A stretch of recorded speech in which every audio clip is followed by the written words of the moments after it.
audiolibro completo. La trampa de Satanás. Todo lo que pueda ser conmovido, será conmovido. Capítulo número 8. La voz del cual conmovió entonces la tierra, pero ahora ha prometido, diciendo, aún una vez, y conmoveré no solamente la tierra, sino también el cielo. Y esta frase, aún una vez, indica la remoción de las cosas movibles, como cosas hechas, para que queden las inconmovibles. Hebreos 12, 26 al 27. En el capítulo anterior dijimos que la palabra de Dios revelada es el fundamento sobre el cual Jesús edifica su iglesia. Vimos a Simón Pedro permanecer mientras otros discípulos se alejaban, ofendidos. Aun cuando Jesús le dio la oportunidad de irse, Simón Pedro habló de lo que estaba firmemente establecido en su corazón. Ahora veamos otra prueba por la que pasó Simón Pedro la noche que Jesús fue traicionado. Jesús estaba sentado con sus 12 apóstoles, dando gracias y sirviendo la comunión, cuando pronunció unas palabras que dejaron atónitos a todos: mas he aquí, la mano del que me entrega está conmigo en la mesa. A la verdad el Hijo del Hombre va, según lo que está determinado, pero ay de aquel hombre por quien es entregado. Lucas 22, 21 al 22. Hoy podríamos decir que el anuncio de Jesús cayó como una bomba entre sus discípulos. Aunque Jesús sabía desde el principio que sería traicionado, era la primera vez que sus discípulos oían hablar del tema. ¿Se imagina usted la horrible sensación que invadió ese lugar cuando él dijo que uno de los que había estado con él desde el principio, un discípulo cercano, lo traicionaría? En respuesta a sus palabras, comenzaron a discutir entre sí, quién de ellos sería el que había de hacer esto. Lucas 22, 23. La idea de que alguno de ellos fuera capaz de hacer semejante cosa los abrumó. Sin embargo, el motivo por el cual deseaban averiguarlo no era puro. Lo sabemos por la forma en que terminó la conversación. La razón de sus preguntas y su discusión era egoísta y llena de orgullo. Veamos qué dice el siguiente versículo: hubo también entre ellos una disputa sobre quién de ellos sería el mayor. Lucas 22, 24. Imaginémoslo. Jesús les dijo que él sería entregado a los jefes de los sacerdotes para ser condenado a muerte y a los romanos para que se burlaran de él, lo abofetearan y finalmente lo mataran. Y el que haría esto estaba sentado con él a la mesa. Los discípulos comenzaron a preguntarse quién sería el traidor, y todo terminó con una discusión sobre cuál de ellos sería el mayor. Era algo deshonroso, casi como un grupo de hijos disputándose una herencia. Nadie se preocupaba por Jesús, todos estaban preocupados por el poder y los puestos futuros. ¡Qué egoísmo tan inconcebible! Si yo hubiera estado en el lugar de Jesús, quizá les habría preguntado si habían escuchado mis palabras o si les importaban. En este incidente vemos un ejemplo del amor y la paciencia del Maestro. La mayoría de nosotros, si hubiésemos estado en el lugar de Jesús, habríamos dicho: ustedes, todos, salgan de aquí, y en mi hora de mayor necesidad, piensan solo en sí mismos. ¡Qué oportunidad para sentirse ofendido! Casi podemos imaginar quién inició la disputa entre los discípulos: Simón Pedro, ya que él tenía la personalidad más dominante del grupo y por lo general era el que hablaba primero. Es probable que de inmediato les haya recordado a los demás que él había sido el único que caminara sobre las aguas. O quizá les hizo recordar que él fue el que tuvo la primera revelación de quién era en verdad Jesús. O tal vez haya compartido una vez más su experiencia en el monte de la transfiguración con Jesús, Moisés y Elías. Él estaba totalmente confiado en el hecho de que era el mayor de los 12. Sin embargo, esta confianza no estaba fundada en el amor, sino más que nada en el orgullo. Jesús los vio y les dijo que estaban actuando como meros hombres, no como hijos del reino. Los reyes de las naciones se enseñorean de ellas, y los que sobre ellas tienen autoridad son llamados bienhechores, mas no así vosotros, sino sea el mayor entre vosotros, como el más joven, y el que dirige, como el que sirve. Porque, ¿cuál es mayor, el que se sienta a la mesa, o el que sirve? No es el que se sienta a la mesa. Mas yo estoy entre vosotros como el que sirve. Lucas 22, 25 al 27. El propósito del zarandeo. Aunque Simón Pedro había recibido abundante revelación de quién era Jesús, aún no estaba viviendo según el carácter y la humildad de Cristo. Estaba edificando su vida y su ministerio en las victorias pasadas y el orgullo. Pablo nos advierte que tengamos cuidado de edificar sobre el fundamento que es Cristo. 1 Corintios 3, 10 Conforme a la gracia de Dios que me fue dada, yo, como sabio arquitecto, puse el fundamento, y otro edifica sobre él. Pero cada uno tenga cuidado cómo edifica encima. Simón Pedro no estaba edificando con los materiales necesarios para el reino de Dios, sino con elementos tales como una fuerte voluntad y la confianza en sí mismo. Aunque él no estaba consciente de ello, todavía era necesario que su carácter fuera transformado. Su fuente de referencia era la vanagloria de la vida, 1 de Juan 2:16. El orgullo nunca sería lo suficiente fuerte como para equiparlo a fin de cumplir su destino en Cristo. Si no lo hacía a un lado, ese orgullo finalmente lo destruiría. El orgullo fue la falla del carácter que se halló en Lucifer, el querubín ungido de Dios, y que causó su caída, Ezequiel 28, 11 al 19. Y vino a mí la palabra del Señor, diciendo: Hijo de hombre, eleva una elegía sobre el rey de Tiro y dile: Así dice el Señor Dios, tú eras el sello de la perfección, lleno de sabiduría y perfecto en hermosura.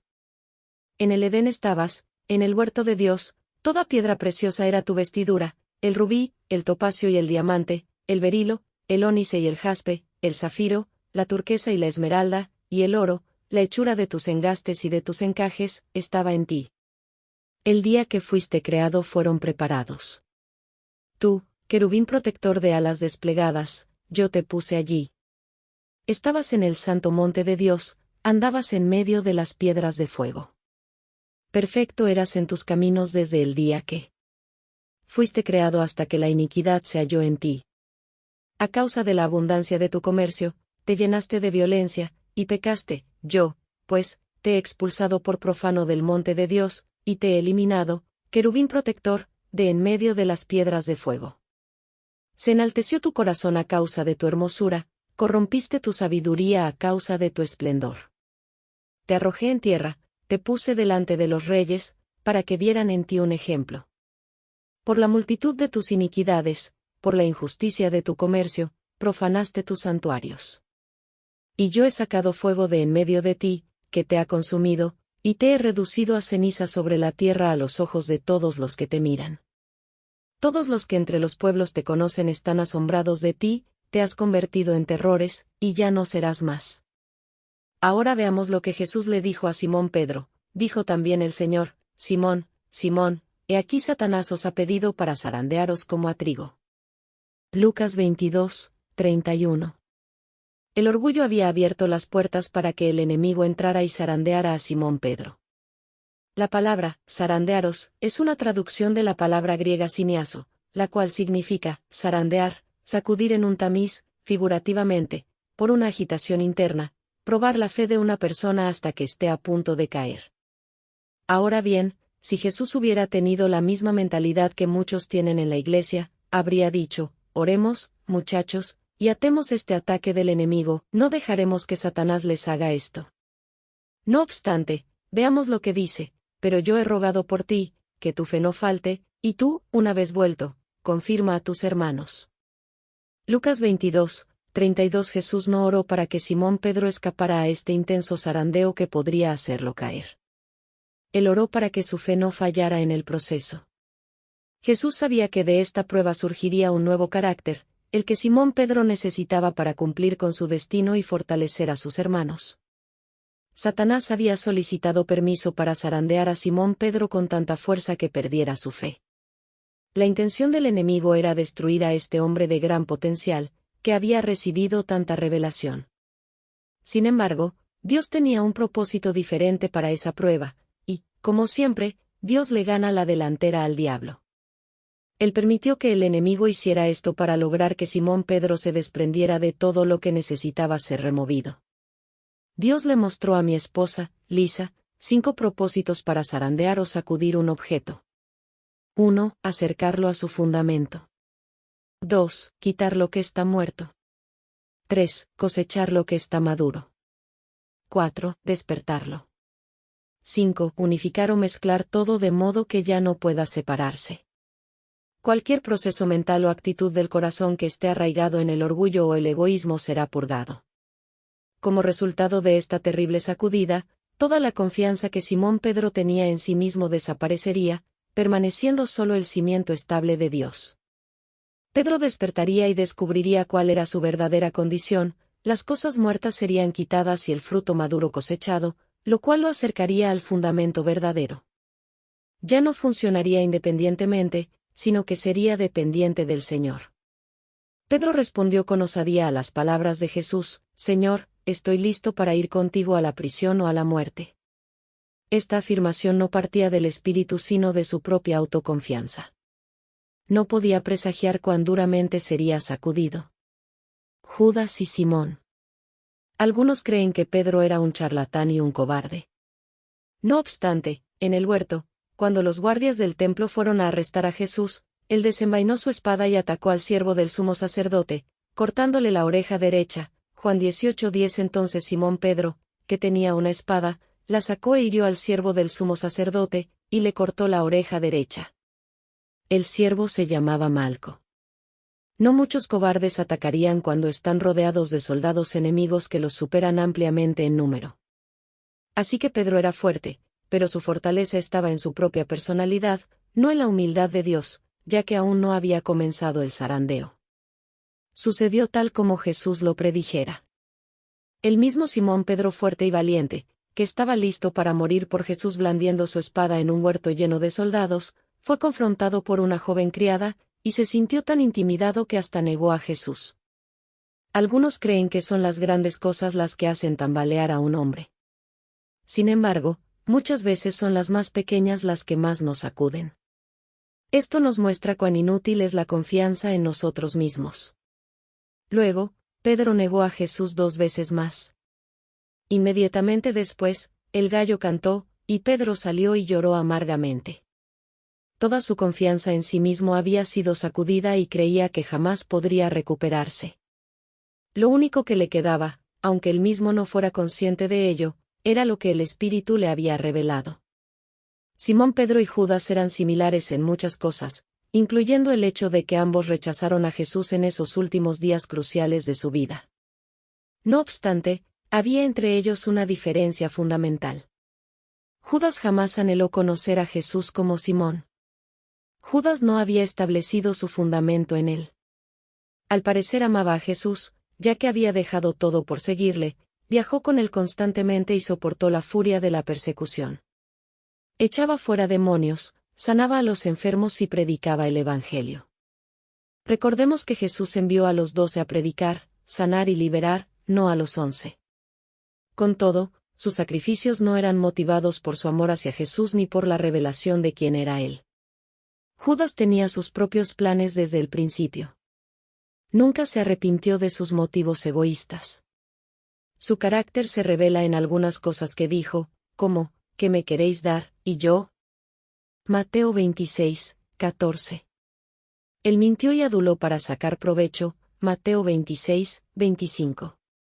Tomó dinero del tesoro del ministerio de Jesús para su uso personal, Juan 12:4-6. Y Judas Iscariote, uno de sus discípulos, el que le iba a entregar, dijo asterisco: ¿por qué no se vendió este perfume por 300 denarios y se dio a los pobres? Pero dijo esto, no porque se preocupara por los pobres, sino porque era un ladrón, y como tenía la bolsa del dinero, sustraía de lo que se echaba en ella. Y la lista continúa. Judas nunca conoció al Señor, aunque pasó 3 años y medio en su compañía. Ambos hombres lamentaron lo que habían hecho, pero Judas no tenía el fundamento que poseía Simón Pedro. Dado que nunca ansió conocer a Cristo, Jesús no se le reveló. Si Judas hubiera tenido una revelación de Jesús, jamás lo hubiera traicionado. Cuando una tormenta fuerte atacó su vida, todo se sacudió y el viento lo hizo volar. Veamos lo que sucedió. Entonces Judas, el que le había entregado, viendo que era condenado, devolvió arrepentido las 30 piezas de plata a los principales sacerdotes y a los ancianos, diciendo: yo he pecado. Entregando sangre inocente. Mas ellos dijeron: ¿qué nos importa a nosotros? Allá tú. Y arrojando las piezas de plata en el templo, salió, y fue, y se ahorcó. Mateo 27,3-5. Judas se arrepintió, sabiendo que había pecado. sin embargo, no conocía al Cristo. No comprendía la magnitud de aquel al que había traicionado. Solo dijo, he traicionado a alguien inocente. Si hubiera conocido a Cristo como lo conocía Simón Pedro, podría haber regresado a él y mostrado su arrepentimiento, conociendo la bondad del Señor. Cometer suicidio fue un nuevo acto de independencia de la gracia de Dios. El zarandeo reveló que Judas no tenía fundamento, aun después de haber seguido al Maestro durante 3 años. Numerosas personas hacen la oración de arrepentimiento, asisten a la iglesia, participan activamente en ella y estudian la Biblia. No obstante, hacen todo esto sin tener una revelación de quién es en realidad Jesucristo, aun cuando lo confiesen con su boca. Cuando sufren una seria desilusión, se ofenden con Dios y ya no quieren saber nada más de Él. Las he escuchado decir, Dios nunca hizo nada por mí.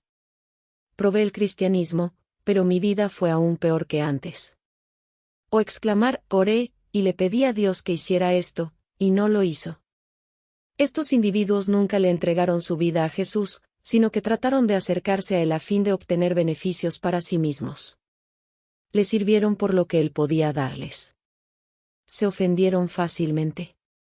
Esta es la descripción que Jesús hace de ellos.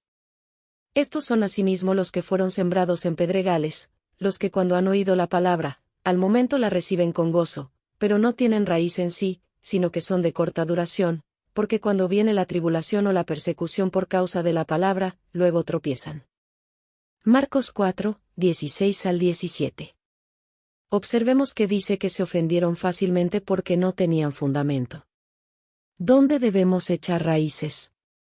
Encontramos la respuesta en Efesios 3, 16 al 18, que os conceda, conforme a las riquezas de su gloria, ser fortalecidos con poder por su Espíritu en el hombre interior, de manera que Cristo mor por la fe en vuestros corazones, y que arraigados y cimentados en amor, seáis capaces de comprender con todos los santos cuál es la anchura, la longitud, la altura y la profundidad, debemos estar arraigados y cimentados en el amor. Nuestro amor por Dios es nuestro fundamento. Jesús dijo, nadie tiene mayor amor que este, que uno ponga su vida por sus amigos, Juan 15 al 13. No podemos entregar nuestra vida por alguien en quien no confiamos. No podemos entregarle nuestra vida a Dios, a menos que lo conozcamos lo suficiente como para confiar en Él. Debemos conocer y comprender la naturaleza y el carácter de Dios. Debemos tener la seguridad de que Él nunca haría nada que nos dañara. Él siempre busca lo que sabe que es mejor para nuestra vida. Lo que puede parecer una desilusión para nosotros siempre terminará bien si no perdemos la fe. Dios es amor, no hay egoísmo ni maldad en Él. Es Satanás el que quiere destruirnos. Muchas veces observamos las situaciones de nuestra vida a través de lentes para corta distancia. Esto distorsiona la verdadera imagen. Dios siempre ve el aspecto eterno de lo que estamos viviendo. Si vemos las situaciones desde nuestro limitado punto de vista, pueden suceder 2 cosas.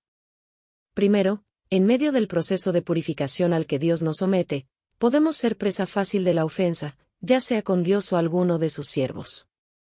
Segundo, el enemigo puede engañarnos fácilmente. Satanás utilizará algo que en ese momento parece correcto, pero su plan es al final usarlo para destruirnos o matarnos.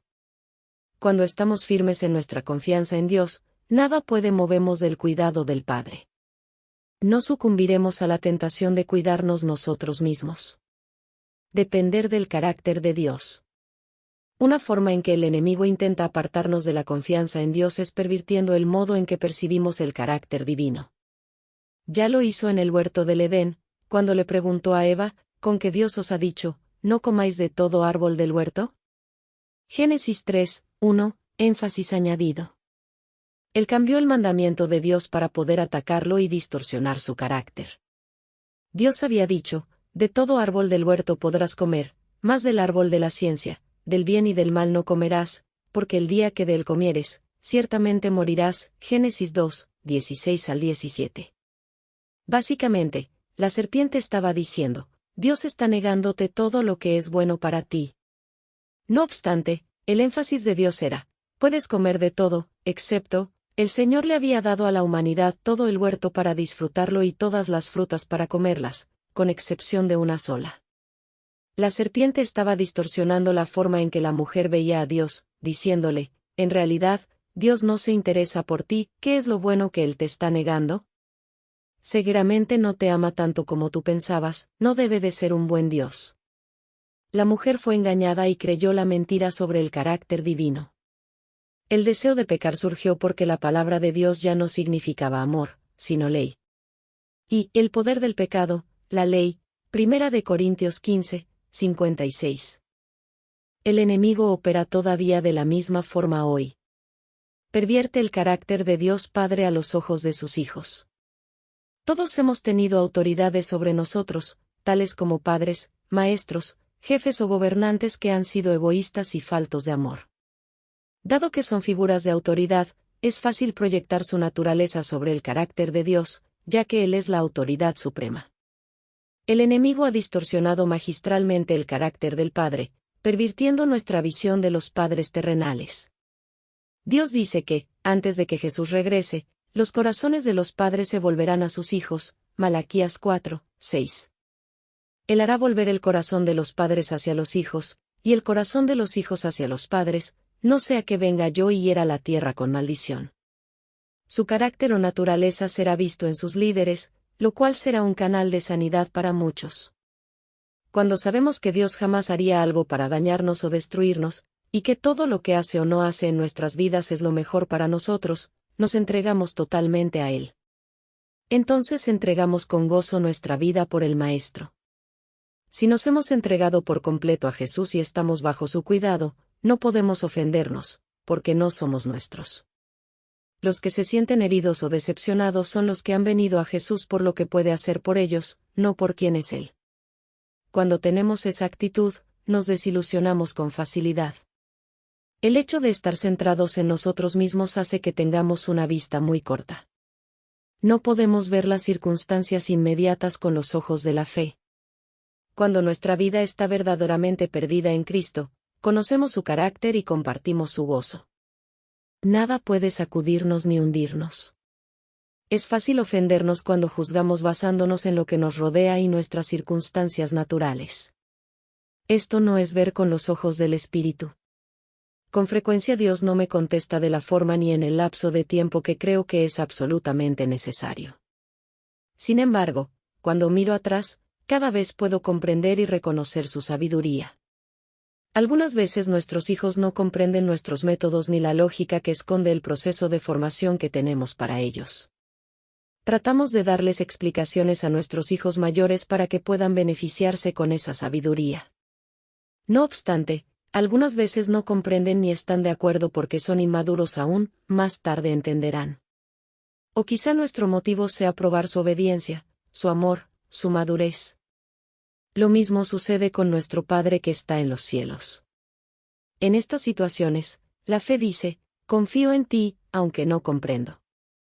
En Hebreos 11:35-39, encontramos una referencia a aquellos que nunca vieron el cumplimiento de las promesas que Dios les hiciera y, sin embargo, nunca flaquearon, otros fueron atormentados, no aceptando el rescate, a fin de obtener mejor resurrección.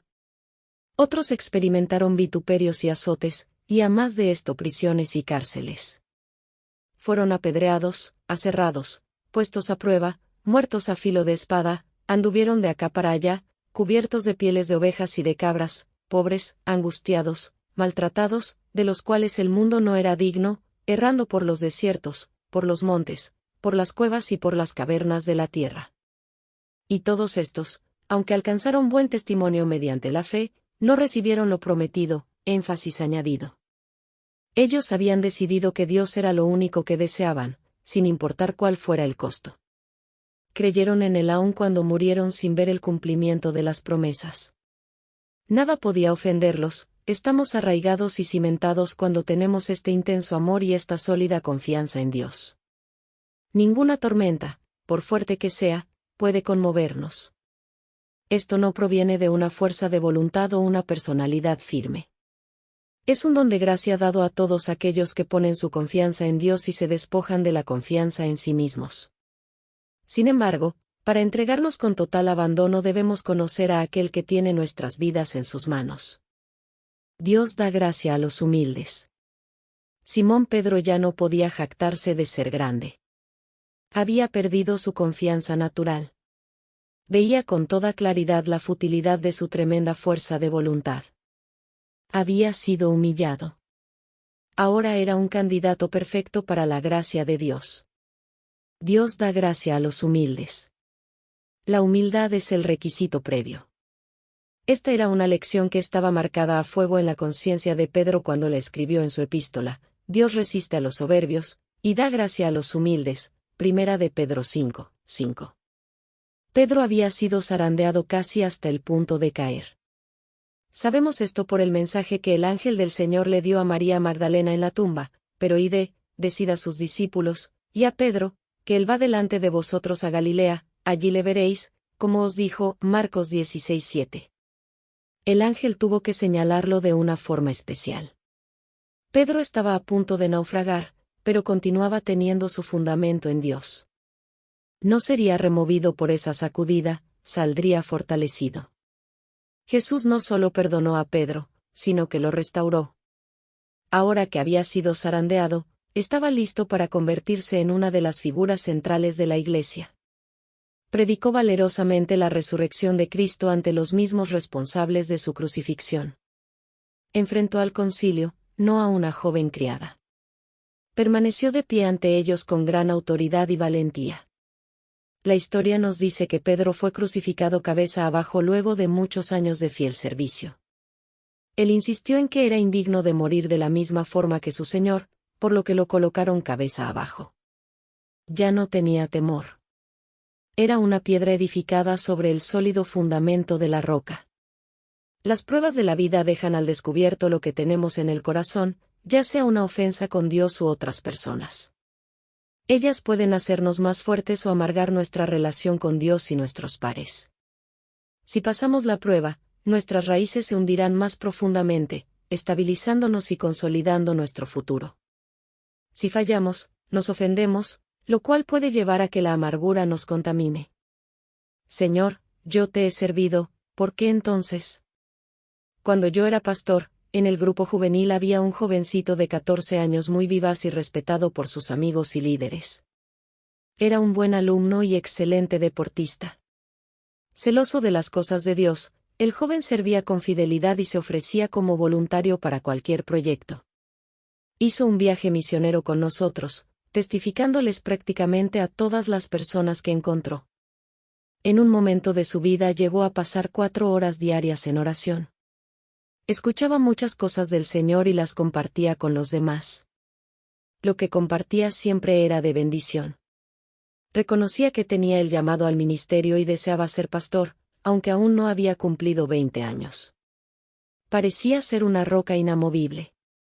Amaba a este joven, reconocía el llamado de Dios en su vida e invertía tiempo en él. Solo tenía una preocupación: el muchacho parecía tener demasiada confianza en sí mismo. Deseaba decirle algo, pero nunca tenía la oportunidad. Sabía que se produciría un cambio. Él soportó algunas tormentas y aún así permaneció firme. Algunas veces me cuestionaba mi razonamiento cuando lo veía resistir serias pruebas. Pasaron algunos años. Él se mudó y yo comencé a viajar con frecuencia. Sin embargo, me mantenía en contacto con él. Sabía que pasaría por un proceso de quebrantamiento. Era algo que debía suceder. No sabía qué sería, pero comprendía que era necesario para él a fin de que pudiera cumplir con su destino. Sería un proceso similar al de Simón Pedro. Cuando el joven cumplió los 18 años, su padre contrajo un cáncer incurable. Él y su madre oraron y ayunaron, creyendo que este hombre sería sanado. Otros hermanos los acompañaron. El padre del muchacho había entregado su vida al señorío de Cristo unos pocos meses antes. La salud de su padre empeoró. Me encontraba ministrando en otra ciudad, en Alabama, cuando mi esposa me llamó, urgiéndome a que llamara por teléfono a este joven. Me comuniqué con él y supe que necesitaba a alguien que lo apoyara. Después de mi última reunión en Alabama, conduje mi auto toda la noche y llegué a su casa a las 4 de la madrugada. La salud de su padre estaba tan deteriorada que los médicos solo le daban pocos días de vida. Ni siquiera podía comunicarse. Este joven confiaba en que su padre se sanaría por completo. Le ministré a la familia y me fui varias horas después.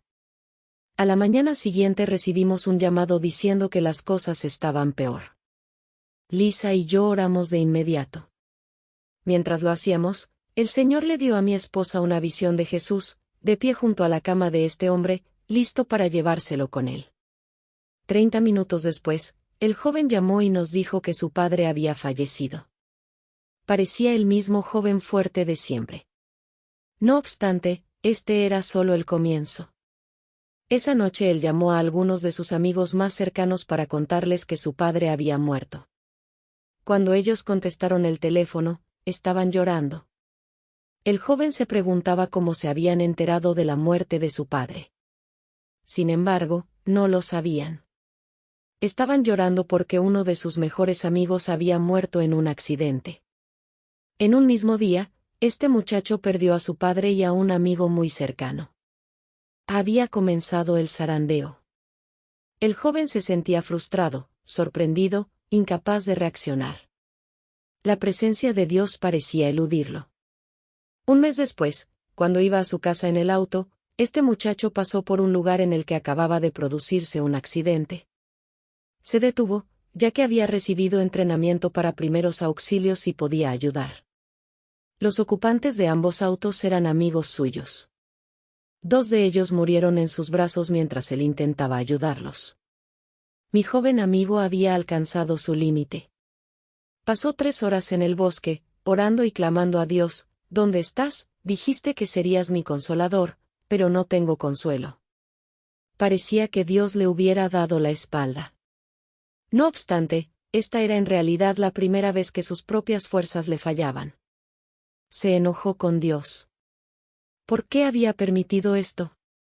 No estaba molesto conmigo, ni con su familia, ni con su pastor. Estaba ofendido con Dios. Estaba consumido por la frustración. Dios le había fallado cuando más lo necesitaba. Señor, te he servido y he dejado muchas cosas por seguirte, oraba. Ahora tú me abandonas. Él creía que Dios le debía algo por todo lo que había entregado para seguirle. Muchas personas han experimentado dolores y decepciones menos extremas, mientras que algunos han soportado otras enormes. Muchos se ofenden con el Señor. Creen que debería tomar en cuenta todo lo que han hecho por Él. Están sirviendo al Señor por razones equivocadas. No debemos servir al Señor por lo que puede hacer, sino por lo que Él es y lo que ya ha hecho por nosotros. Las personas que se ofenden no comprenden cuán grande es la deuda que el Señor ya ha pagado para que ellos puedan ser libres. Han olvidado de qué clase de muerte han sido liberados. Ven con sus ojos naturales, no con los eternos. Este joven dejó de ir a la iglesia y comenzó a juntarse con malas compañías, frecuentando bares y fiestas. En su frustración, no deseaba tener nada que ver con las cosas del Señor. Quería evitar todo contacto con Dios. No pudo mantener este estilo de vida más de 2 semanas, ya que sintió una profunda convicción en su corazón. Sin embargo, continuó negándose a acercarse al Señor durante 6 meses. Incluso entonces, los cielos parecían mudos. No podía encontrar la presencia del Señor en ninguna parte. Pasó más de 1 año. A través de varios incidentes, el joven vio que Dios continuaba obrando en su vida. Se aproximó a Dios, pero esta vez lo hizo de forma diferente. Lo hizo con humildad. Cuando su tiempo de prueba terminó, Dios le mostró que nunca lo había abandonado. Su andar espiritual fue restaurado y aprendió a poner su confianza en la gracia de Dios, no en sus propias fuerzas. Me mantuve en contacto con él. 1 año y medio después me contó cosas que había visto en sí mismo, que ni siquiera sabía que estaban allí. Yo era un hombre sin carácter, mis relaciones eran todas superficiales. Fui criado por mi padre para ser fuerte exteriormente, un hombre que se hace solo. Jamás podría haber crecido en la manera que Dios quería que lo hiciera. Le agradezco al Señor que no me dejó en esas condiciones. No obstante, Lo que más hirió mi corazón fue andar por los bares, bebiendo. Fue como darle la espalda al Espíritu Santo. Lo amo mucho. Mi comunión con él jamás ha sido tan dulce como ahora. En su vida había sufrido muchas sacudidas. La confianza en sí mismo desapareció. No obstante, este joven tenía el mismo fundamento que Simón Pedro, y era algo que nadie podía quitarle. En lugar de edificar su vida y su ministerio por medio del orgullo, ahora está construyéndolo por medio de la gracia de Dios. Las ofensas revelan las flaquezas y debilidades de nuestra vida. Muchas veces el punto que creemos fuerte es aquel en el que hay una debilidad escondida. Esta permanecerá oculta hasta que alguna fuerte tormenta haga salir volando aquello que la cubre. El apóstol Pablo escribió, porque nosotros somos la circuncisión, los que en espíritu servimos a Dios y nos gloriamos en Cristo Jesús, no teniendo confianza en la carne. Filipenses 3:3. No podemos hacer nada de valor eterno con nuestra propia capacidad. Es fácil decirlo, pero otra cosa es que esa verdad esté profundamente arraigada en nuestro ser. Jesús no puso en peligro la verdad para evitar que las personas se ofendieran. Su libro La trampa de Satanás en realidad abrió mis ojos. Mi esposo y yo trabajamos en el ministerio, y tenía la impresión de que mi relación con el Señor marchaba muy bien. La trampa de Satanás me mostró que los 15 años vividos guardándole rencor a mi tía pudieron costarme todo. Como cristianos, siempre se nos ha enseñado a perdonar, pero en realidad nunca había tomado eso en serio hasta que su mensaje hizo que me enfrentara a esta herida de mi pasado. R. Tennessee.